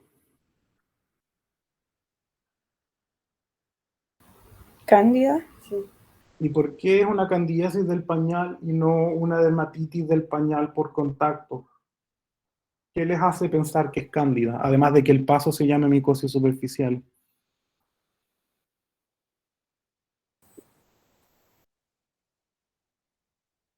Ya, muy bien. Esos son los dos detalles más importantes. Hay compromiso en profundidad de los pliegues porque el color de piel es este, y aquí se ve bastante más oscuro. Y eso no se puede dar en una dermatitis irritativa del pañal, que es por contacto, es por humedad, porque el pliegue no está en contacto con el pañal. Y lo segundo, como bien dicen, las lesiones satélites en piel son típicas de cándida. Y las lesiones satélites son el mejor lugar para tomar la muestra. De hecho, aquí se ve descamación, que es donde yo pudiera tomar la muestra idealmente, porque el hisopado no es muy... es fácil que se contamine, no es lo ideal. Y además los hisopos que nosotros tenemos son horribles, son cotonitos, y eso absorbe la muestra y no la libera. Nosotros debiéramos usar hisopos fenestrados especiales que son mucho más caros y que se parecen a los instrumentos con los que se toma la PCR de coronavirus, por ejemplo. Así que esto es una clásica candidiasis del pañal. Entonces vamos a hablar cortito de candidiasis mucocutánea, no se desesperen, ya llevamos más de la mitad. Especies de cándida hay muchas, pero afortunadamente en piel lo más frecuente es albicans. ¿Y por qué es bueno? Porque en Chile y en Temuco, específicamente en niños, Candida albicans sigue siendo muy buena, muy sensible, y también produce la mayor parte de los cuadros invasivos, pero habitualmente esas cándidas ya, dependiendo de la situación del paciente, sobre todo si es de unidad de paciente crítico, son un poquitito más malas. Después, importa mucho quién viene detrás de Candida albicans en frecuencia. Nosotros en Chile no vigilamos las infecciones de piel, solo las invasivas, porque yo puedo tener otras cándidas buenas, como Parapsilosis tropicalis, que son sensibles a fluconazol, y puedo tener Klebsiella y glabrata, que son con una susceptibilidad variable al fluconazol, pudiendo ser resistentes. Después vienen otras más de nicho, de las cuales es importante recordar Lusitania, porque esta sale en la región y en Chile, porque Lusitania es resistente a la anfotericina. Y Candida auris, que no hay infecciones reportadas en Chile aún, pero sí pacientes colonizados que han vuelto del sudeste asiático. Candida auris es multidrogoresistente. Habitualmente cuando uno trata hongos, tengo 4 pilares que son el fluconazol, los otros azoles, las equinocandinas, o sea, cuando trato en realidad cándidas, las equinocandinas y la anfotericina. Y habitualmente auris es resistente a 2 o 3 de estos pilares, dejando solo una opción terapéutica. Y también existe la panresistencia, en la que no hay ninguna opción terapéutica y le nos queda incinerar al paciente para que no se contagie nada más. Nada, mentira. Se hacen pruebas con combinaciones. El género Cándida es parte de la microbiota normal, así que es complejo si uno toma una muestra que no provenga de una lesión sugerente, porque puede salir igual. El rol es de patógeno oportunista. Las infecciones superficiales que producen de piel, mucosa y de los fanerios, porque también puede afectar las uñas, sobre todo las uñas de las manos, porque las uñas de los pies yo no puedo atribuirle a Cándida una patogenia porque está siempre ahí. Y las infecciones sistémicas o invasivas, que son las que uno ve en pacientes de riesgo. Coloniza con frecuencia la piel del ser humano hasta en un 50% y el 100% del intestino, y también está en todos los vertebrados y en el ambiente, así que no es eliminable. La incidencia de la cándida está en aumento, sobre todo en su variante invasiva, por la acumulación de pacientes con factores de riesgo o el uso de antibióticos de amplio espectro que barren con la flora bacteriana, y eso permite que la cándida prolifere y se transloque. El tipo de infección es variable según el desarrollo. Los países más desarrollados presentan más infecciones invasivas y van desapareciendo las infecciones mucocutáneas, pero mantienen una incidencia alta en la población pediátrica por características propias de la edad. Y las especies varían significativamente. Si bien en cualquier parte Candida albicans es la más frecuente, que viene detrás varía mucho. Y aquí, por ejemplo, ya está un poco oxidado este mapita, pero refleja un poco la realidad, lo disímil que es la realidad, porque por ejemplo en Brasil el segundo lugar lo ocupa Parapsilosis, que es bastante bueno, pero en Estados Unidos lo ocupa glabrata, que no es nada bueno. Y los asteriscos son lugares donde se ha reportado Candida auris, y digo que está oxidado porque Chile ya debería tener su asterisco puesto, pero al año de esta referencia todavía no había llegado el caso de acá, que fue creo en el 2019. ¿Qué dice nuestra vigilancia? Que de nuevo repito que es de las infecciones invasivas. La segunda en frecuencia es Parapsilosis, y eso es bueno porque habitualmente es sensible a fluconazol. Aquí un estudio más reciente que evalúa las candidiasis invasivas de acuerdo al grupo etario. Y cuando uno mira la población pediátrica, vemos que albicans es lo más frecuente, seguido de parapsilosis y tropicalis, que son buenos escenarios, pero tenemos una proporción no menor, y que de hecho acá nos han salido, de lusitania, que es resistente a la anfotericina, y dependiendo de dónde esté, la anfotericina pudiera ser la opción de tratamiento. Y afortunadamente de las otras como Crusade, que es un problema, tenemos bastante menos. La morfología, si hay algo que caracteriza a Candida es que tiene polimorfismo, o sea, su forma basal es levadura, pero en la medida que produce enfermedad habitualmente penetra generando pseudohifas y se disemina generando ya sea blastoconidias o clamidoconidias en los distintos, en los cabos distales de las pseudohifas a medida que invaden el tejido. Si yo me enfrento a una candidiasis en la que solo veo levaduras, se está gritando que es glabrata porque es la única que nos forma estructuras tubulares. Factores de riesgo: humedad, calor excesivo, roce constante, higiene inadecuada, que en el fondo se traduce en humedad. Y la postración, esto no hay que olvidarlo, cuando nosotros recibimos nuestros pacientes con patología neurológica que están postrados, hay que revisarlos por completo, y eso incluye movilizarlos, porque en las zonas de presión a veces uno se encuentra con sorpresa. Las edades extremas de la vida, las comorbilidades, el inmunocompromiso y el uso de antibióticos que barren con la flora o la inmunosupresión sistémica o local por corticoides. ¿Qué tenemos acá?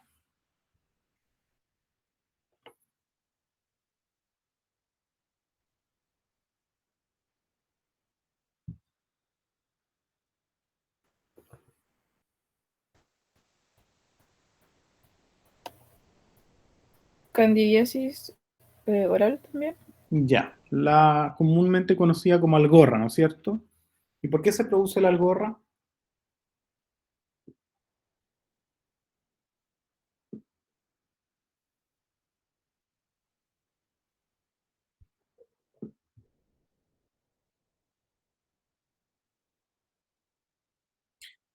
Perfecto, no necesariamente una infección. La cándida que puede estar en la piel de la madre puede colonizar la boca y producto de la inmadurez de los tejidos y de la inmunidad innata producir aquí una proliferación, porque la verdad no es propiamente tal una infección, no produce grandes molestias, pero es bien impactante a veces y hay que tratarla.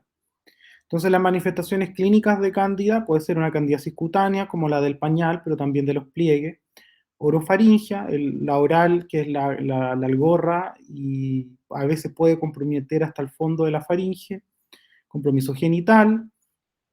La cutánea crónica nosotros en pediatría prácticamente no la vemos y tiene distintas variantes, pero es propia de los adultos. Nunca olvidar la candidiasis esofágica, que es una candidiasis de mucosas que también es marcador de inmunodeficiencia. Entonces, para ponerle un poquitito de foto, el intertrigo se observa en los pliegues, clásica de los pliegues mamarios en los adultos, pero en los niños nosotros lo vemos mucho en los pliegues cervicales cuando son niñitos muy gorditos y que no hay una buena higiene. Aquí también hay eritema, maceración, secreción, pero se pueden observar lesiones satélites también.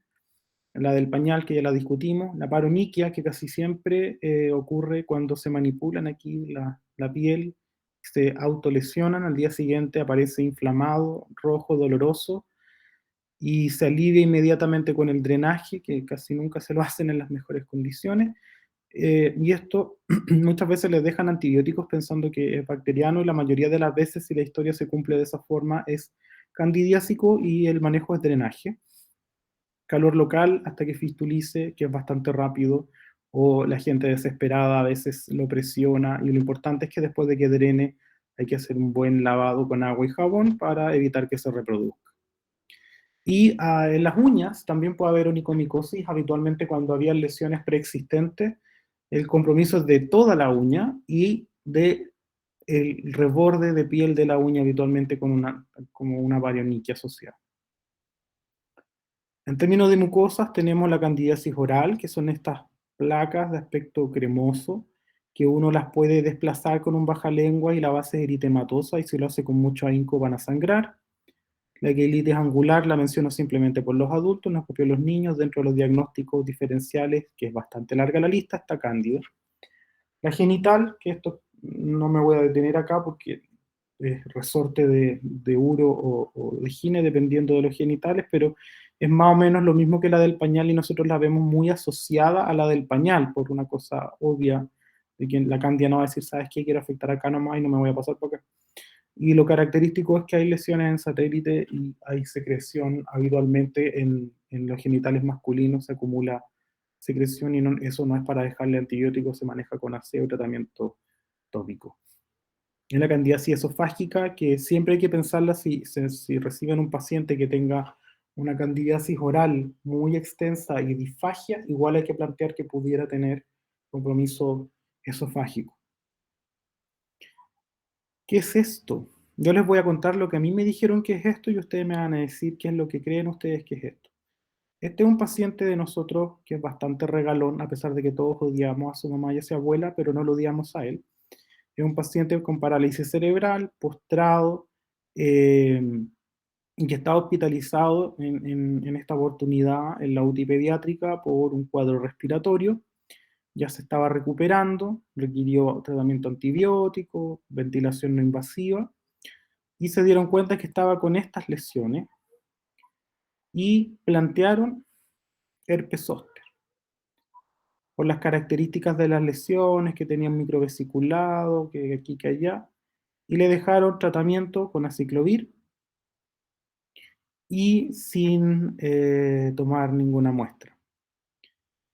Y al día siguiente lo vio otra persona y dijo, no me parece, pueden ser hongos, así que le dejó un tratamiento tópico, que de hecho aquí se ve, sin tomar tampoco ninguna muestra.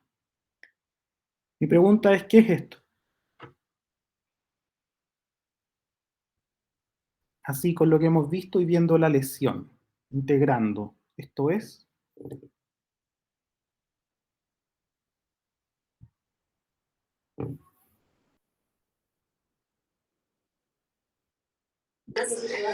¿Podría ser como la misma candidiasis que se produce en los pliegues o no? Exacto. Esta es una bilcandidiasis en un paciente con factores de riesgo, porque ya mencionamos calor, humedad, maceración, y aquí además el uso crónico de pañal, y por eso está tan marcado el borde.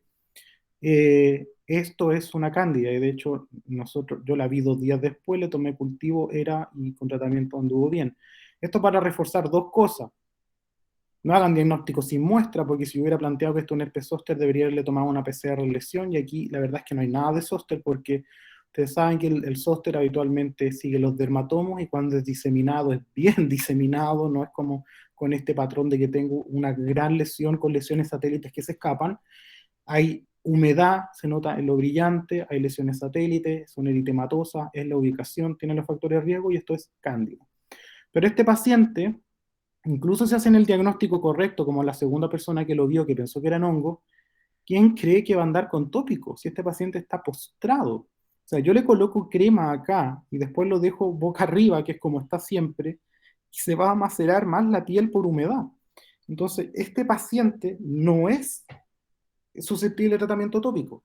Así que es importante que cuando vayan a indicar el tratamiento, valoren, si bien la mayoría de las veces el tratamiento va a ser tópico, hay pacientes en los que está totalmente justificado dejar fluconazol, y este paciente con 5 días fluconazol anduvo estupendo. Entonces, primero un buen diagnóstico con raspado de la lesión idealmente, si no queda otra secreción, si es que la hay, un directo que habitualmente también es con hidróxido de potasio con tinción de Gram, y el cultivo que se puede hacer en agar saburó, en agar lacrimel, y también existen cromagares que las colonias adoptan un color dependiendo si es Candida albicans, glabrata, crusei, y es como para una primera aproximación, pero eso igual después tiene que ser corroborado con la identificación formal. El tratamiento de la candidiasis cutánea es fundamentalmente el manejo de los factores de riesgo, porque Candida tiene que haberlo, el factor de riesgo tiene que haber sido, en el caso del pañal, es la humedad, y es sobre todo la humedad de la orina, porque la humedad de la orina vuelve el pH de la piel más básico. Recuerden que una de las principales barreras de defensa de la piel es su pH, que es un pH de alrededor de 5. Y eso a los hongos no les gusta. Los hongos necesitan un pH más básico, y cuando se alcanza un pH más básico, pueden echar a andar toda su maquinaria para proliferar y ser felices. Y la orina lo que hace es bajar el pH de la zona del pañal. y la humedad por sí sola también es útil en otro sitio anatómico. Tratamiento puede ser tópico con cualquiera de estos fármacos, miconazol al 2%, clotrimazol, que es lo que nosotros tenemos más a mano, nistatina, y vienen en distintas presentaciones, solución, loción, crema, polvo, pero lo importante es que todos se aplican 2 veces al día, que es como el tratamiento estándar, y todos, cuando son tópicos, es de 1 a 2 semanas o hasta la resolución completa de las lesiones.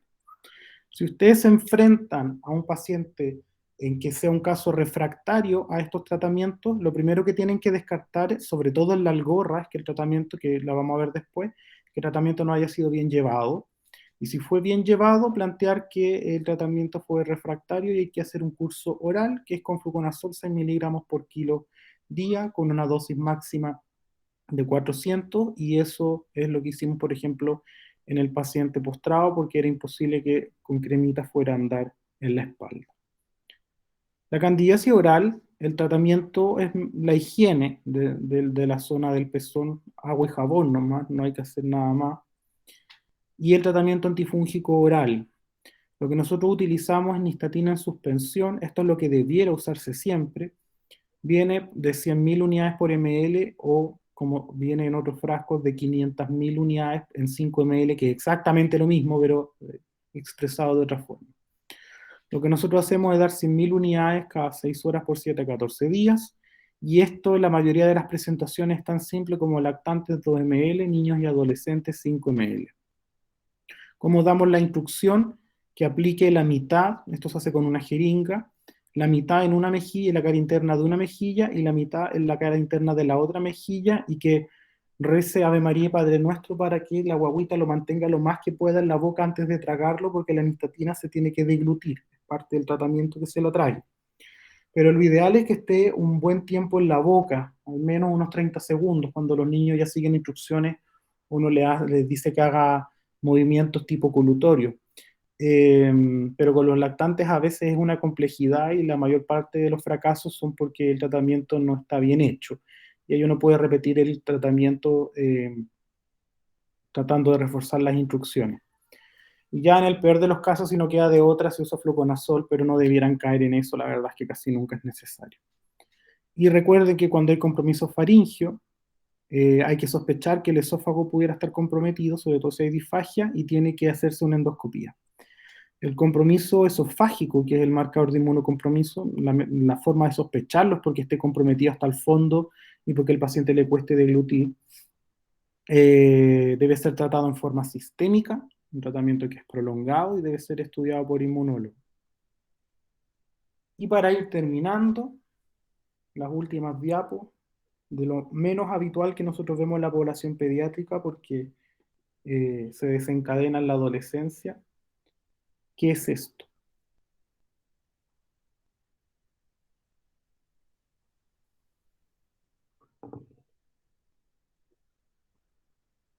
¿Y por qué?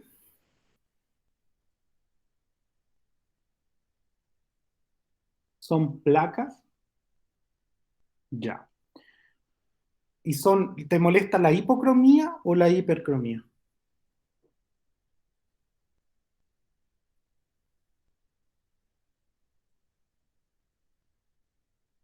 Es que versicolor es porque presenta distintos colores. Ya vamos a ver por qué. Pero aquí la piel del paciente es la clarita, po, y como tú dices, las máculas son estas, que están con un... Entonces, pero conceptualmente está todo bien. Es la ubicación, tronco y zona proximal de los brazos. Esto es fundamental. 2, son máculas. No son lesiones palpables, son visibles. Y lo otro es que hay discromía. Ese es el concepto. Son distintas al color de piel del paciente, ¿ya? Y después vamos a ver los colores que pueden adoptar y por qué. Y habitualmente son un problema estético. Casi nunca dan síntomas. Si al paciente le picara esto intensamente, es muy poco probable que fuera una pityriasis versicolor o que fuera una afección por malacesia. De hecho, con estas lesiones y un prurito intenso sería mucho más probable una reacción de hipersensibilidad. Entonces, para terminar, las infecciones por malacesia son levaduras lipofílicas, y eso es lo que determina su gustito por las zonas del tronco y las extremidades proximales por la abundante cantidad de glándulas sebáceas, y que se activan con la pubertad. Entonces esta patología se ve con más frecuencia en la adolescencia y algunos de los cuadros derivados que vamos a ver se pueden ver en los lactantes menores o recién nacidos. Y después, a medida que el paciente envejece, va perdiendo sus glándulas y por ende es menos probable que haga una infección por malacesia en piel. La más frecuente, según los estudios, es globosa. Sí recordar que es parte de la flora normal, así que si se ponen a tomar muestras sin una lesión les va a salir igual. Ahora, aplausos al laboratorio si es que les sale, porque no es precisamente fácil de cultivar, porque requiere medios enriquecidos con litio. Y tienen varias manifestaciones cutáneas, no solo la pityriasis versicolor, y también están descritas las infecciones diseminadas del torrente sanguíneo asociadas a catéteres que son extremadamente graves y raras, pero es importante tenerla en el diferencial de pacientes jóvenes con levaduras en sangre y que no sean cándidos, porque el tratamiento sería anfotericina en ese caso. La distribución es mundial y este cuadro sí que es clima dependiente. Los pacientes que sufren de este cuadro, porque habitualmente es recurrente, lo sufren en primavera y verano, porque está muy de la mano con la función de las glándulas, entonces hay, mientras más actividad glandular haya, más probabilidad de que se den las condiciones para que prolifere. Afecta a personas sanas, no por tener pityriasis o infección por malacesia va a tener alguna enfermedad, y no tiene ningún reservorio ambiental conocido, el ser humano es el único hospedero, así que la transmisión sería de persona a persona. Son levaduras que se observan en racimos, son como el estafilococo las levaduras, se ven gram positiva y, bueno, esto no es una tinción de gram en todo caso, y en racimos y si presentan formación de hifas son bastante cortas en relación a las de cándida. Se reproducen por yemación, que es lo que se puede ver acá. Y las colonias tienen, bueno, en realidad el color de las colonias depende del medio, así que eso lo voy a omitir. Los factores de riesgo más importantes, aquí están los factores exógenos como el calor, la humedad, la exposición al sol, factores inmunosupresores locales y la falta de higiene, y esto es lo que yo puedo modificar. Pero lamentablemente no puedo modificar el clima, eso sí es un problema que no puedo modificar. Y en la parte genética, por la distribución y funcionalidad de las glándulas, patologías como la hiperhidrosis, por supuesto que es más frecuente si hay más grasa corporal, y el embarazo, que es un periodo de inmunotolerancia en la que pueden haber brotes de malacesia. ¿Qué tenemos acá? ¿Y quién pudiera estar implicado? ¿Cómo se llama este cuadro?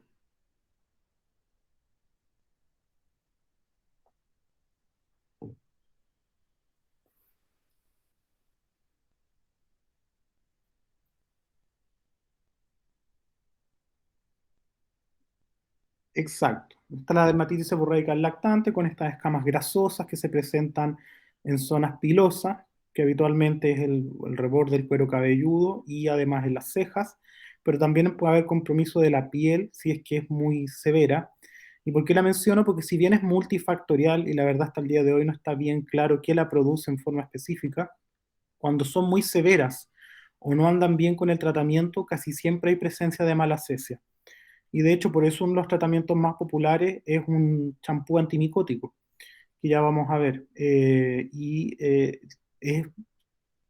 Sería bueno, si es que se pudiera, hacer un cultivo de estas escamas y ver si efectivamente son portadores de malacesia o no los cuadros que son refractarios. Habitualmente, como no la podemos rescatar, se tratan en forma empírica. Así que, si bien no es la causa, a pesar de que algunos postulan que es la causa la dermatitis seborreica es multifactorial, las más severas habitualmente, o las refractarias al tratamiento habitual con vaselina que haga como lubricante, son con algún otro factor, y otro factor importante es malacesia. Entonces, ¿en qué lo vamos a ver? Pityriasis versicolor, foliculitis por malacesia, dermatitis seborreicas más severas, como aquí pueden ver hay un compromiso eritematoso de toda la piel y las escamas están acá, y episodios raros de fungemia asociados a dispositivos. La pityriasis versicolor es lejos lo que más van a ver y es una lesión superficial crónica de la piel. Aquí las capas más externas del epidermis son las que están comprometidas. Las lesiones, como conversamos, son maculares, inicialmente pequeñas y pueden tender a confluir. y lo que las caracteriza es la discromía. Pueden ser hipopigmentadas o hiperpigmentadas. ¿Y por qué? Porque malacesia genera una pared de melanina, y esa pared de melanina es fotoprotectora. Entonces, dependiendo de las características del clima, se generan determinadas zonas de fotoexposición, como aquí en la región es común la zona del cuello, y ahí las lesiones van a ser hipopigmentadas porque se va a broncear la piel sana, pero por la protección que genera la melanina de la levadura, no se va a broncear la zona de la lesión. Versus las zonas cubiertas, donde se van a ver más hiperpigmentadas, eritematosas o incluso hiperpigmentadas, producto de la presencia de la melanina sin la diferencia que hace la exposición solar. La distribución ya la vimos y son bastante oligosintomáticas. Aquí hay imágenes de adultos bastante burdas para ver la idea. Si la piel está constantemente cubierta, se va a ver de esta forma, más eritematosa. Y si son lugares con climas muy cálidos y que la piel esté frecuentemente descubierta, se van a ver hipopigmentados. De hecho, me dio risa porque hoy día cuando me venía a la casa al mediodía, pensando en el paso, se me cruzó una persona a alta velocidad y fuera de pensar que yo tu madre casi me botaste, le miré el cuello y tenía puras manchas hipopigmentadas y dije, oh, ese cabro tiene titillas. Estas son las variedades: la hipocrómica, la eritematosa, la hipercrómica y la perifolicular, o que es la foliculitis por malacesia. ¿Qué otras manifestaciones dan? Cuando ustedes tengan un cuadro cutáneo crónico como la dermatitis atópica, la psoriasis y el acné, bien tratados, bien llevados, que el paciente cumpla las instrucciones y que no mejora, planteen que una de las causas descompensantes pueden ser infecciones, y dentro de esas malacesia es algo de lo que hay que estudiar. ¿Cómo hacemos el diagnóstico? La muestra clínica, aquí ni siquiera se requiere raspado, las escamas salen tan fácilmente que se pueden sacar con cinta adhesiva y eso ver directamente al microscopio, que es lo que se ve acá. Se ven estas levaduras en racimo. Y de lo contrario se puede hacer un raspado estándar y verlo a la microscopía. Se pueden teñir, todavía se sigue teñiendo bien con tinta Parker, que es lo que se ve acá, levaduras en racimo, hifas cortas. Y el cultivo, no es que se haga en casos seleccionados, yo le coloco casos seleccionados porque en nuestra realidad requiere de medios especiales, como este de acá, que es un agar Dixon, en que está enriquecido con lípidos y las colonias se ven rosadas. También está el agar de Lemin y Notman, que también está enriquecido con lípidos. Nosotros no tenemos esos medios. Lo que pudiéramos hacer es jugar al MasterChef y agarrar un agar saburó con antibióticos y agregarle aceite de oliva al 5 al 10%, y con eso se pudiera haber favorecido el rescate, pero la verdad es que igual el rescate es bajo. Crece por lo general en menos de una semana y se cultiva a temperatura ambiente o cercana a los 32 grados. ¿Ya? Que el cultivo sería ideal poder hacerlo, pero si no se cuentan con medios adecuados, mejor ni pedirlo. Se puede hacer el diagnóstico con la lesión y el directo. El tratamiento. El problema del tratamiento no es que sea poco efectivo, el tratamiento es muy efectivo, es que el 80% de los pacientes va a tener una recurrencia a 2 años porque muchos de los factores son climatológicos y van a tener brotes en determinados periodos del año. Entonces, el tratamiento ideal es el tratamiento tópico, que se puede hacer con ketoconazol al 1% en crema o al 2% en champú. ¿Y por qué destaco esto tanto? Porque uno de los champús más promocionados y que aparece todos los días en la tele es un champú de ketoconazol al 1%, y que entonces no cumple con la concentración. Se usa en forma diaria, si yo uso la crema por 7 días en todas las lesiones, y si uso el champú por 5 días.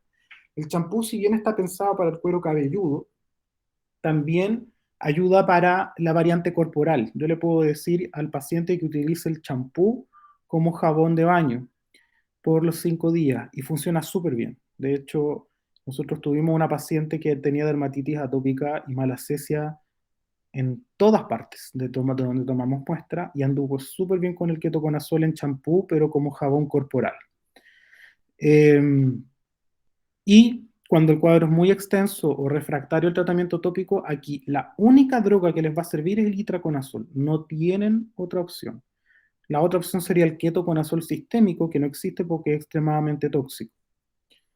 Entonces, existen dos dos esquemas, la de la dosis única, 10 miligramos por kilo, máximo 400 por una vez, o la dosis diaria por una semana, y yo les recomiendo la dosis diaria por una semana, tiene mejor tasa de respuesta. El problema van a ser las recurrencias.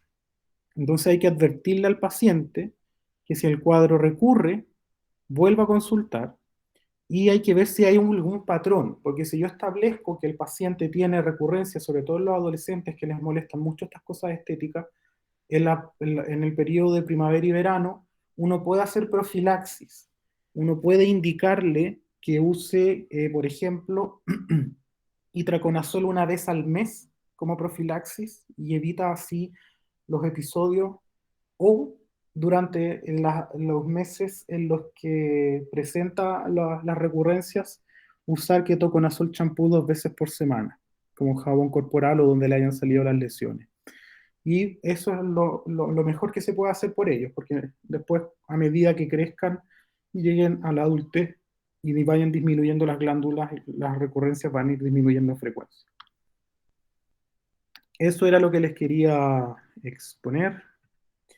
No sé si tienen alguna consulta. Espero les haya servido. Los hongos son extremadamente frecuentes, pero no, son bastante maltratados, la verdad, en pediatría por lo menos.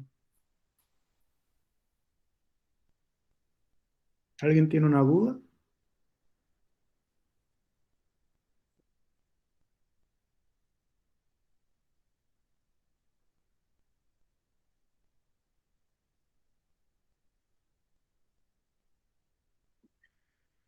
No, la transmisión es por contacto, así que no, teniendo ya el paciente una lesión identificada, nadie se la va a ir a tocar. Eso es como un poquitito extraño, así como vamos a tocar toda la tiña de la hermanita, ¿no? Es como raro.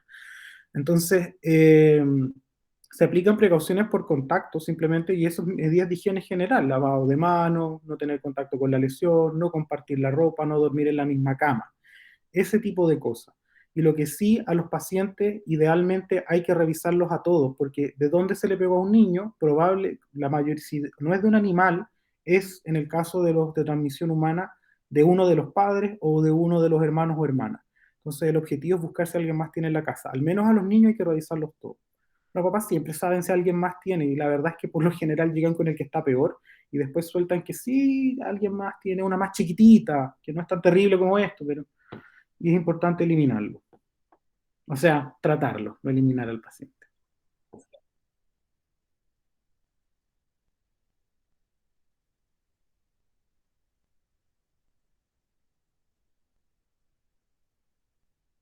No, no, porque como la mayor, si vas a hacer tratamiento tópico y habitualmente con eso la respuesta es bastante rápida, la lesión, aunque la toque, no vas a tener paso a otras partes.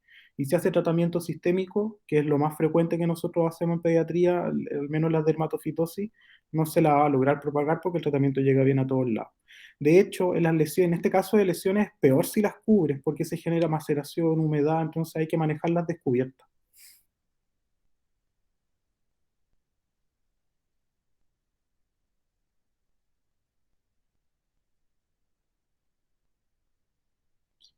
Una, sí, sí, sí, puede ser perfectamente una lesión única en gran superficie corporal, pero eso se ve en pacientes de mucho riesgo. Es raro que tú tengas lesiones gigantes o pacientes lesión. Existen, pero habitualmente tienen algo más de base.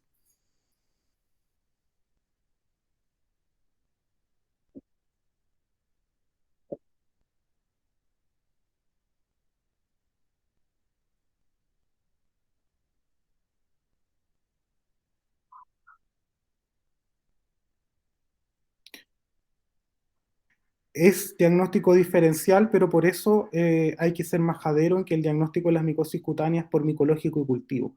Si a ti te queda una duda, tienes que tomar una muestra.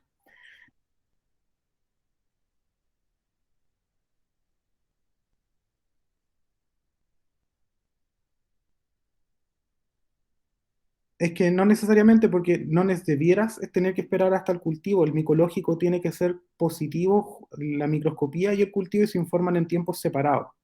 Entonces tú debieras tener rápidamente la observación microscópica, y lo que va a demorar habitualmente es el cultivo. Y se informan, los laboratorios lo informan por separado, no sé, nos demoramos 3 días en tenerte la microscopía y nos demoramos máximo 40 días en informarte como negativo el cultivo. Entonces no pasa tanto tiempo en la vida real.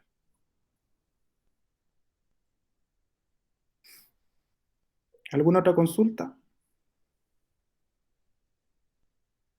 No, bueno, las presentaciones yo dije que se las iba a hacer llegar y es verdad, se las voy a mandar, sé que no le he mandado parásitos, le mando este parásito y en enero tenemos exantema, ¿ya? Que estén bien, chiquillos, cuídense. Gracias, doctor. Chao, chao. Gracias, doctor. Doctor, Chao. gracias.